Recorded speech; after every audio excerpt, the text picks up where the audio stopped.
Hello, ഇന്ന് നമ്മുടെ ഉച്ചയൂണ് പാകത്തിന് വെന്തിട്ടുള്ള കുത്തരിച്ചോറാണ്. നമ്മുടെ പച്ചക്കറി അവിയൽ ഇന്ന് കുക്കറിലാണ് വെച്ചത്. വേഗം വേകാനായിട്ടാണ് അങ്ങനെ ചെയ്തിട്ട് നമുക്ക് പുറത്ത് പോകേണ്ട അത്യാവശ്യം ഉണ്ടായിരുന്നു. അതുകൊണ്ട് കുക്കറിൽ വെച്ച്.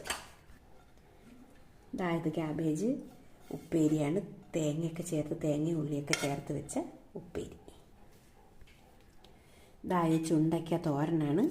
നമ്മുടെ വീട്ടുമുറ്റത്തുണ്ടായ ചുണ്ടയ്ക്കാണ് കേട്ടോ. ഇത് ഭയങ്കര ഗുണമാണ്, വൈറ്റമിൻ ഇയുടെ കലവറയാണെന്നാണ് പറയുന്നത്. പിന്നെ ഇത് നമുക്ക് ഇമ്മ്യൂണിറ്റി പവർ വർദ്ധിപ്പിക്കാനും നല്ലതാണ്. നമ്മുടെ മീൻ കരിഞ്ഞു പോയി, ഉമിക്കരി പോലെ ആയി എന്നൊക്കെ ഒരു പരാതി ഉണ്ടായിരുന്നു. ഇന്ന് നമ്മൾ അധികം പൊരിയാത്ത ബീഫ് കേട്ടോ, നല്ല കറക്റ്റ് പാകത്തിന് ഫ്രൈ ആക്കിയ ബീഫാണ്. അതൊക്കെ ഇരിച്ചാള മീൻകറിയാണ്. നല്ല തക്കാളിയൊക്കെ ഇട്ട് വെച്ച് പച്ച അരച്ച മീൻകറിയാണ് കേട്ടോ. നല്ല ടേസ്റ്റാണ്.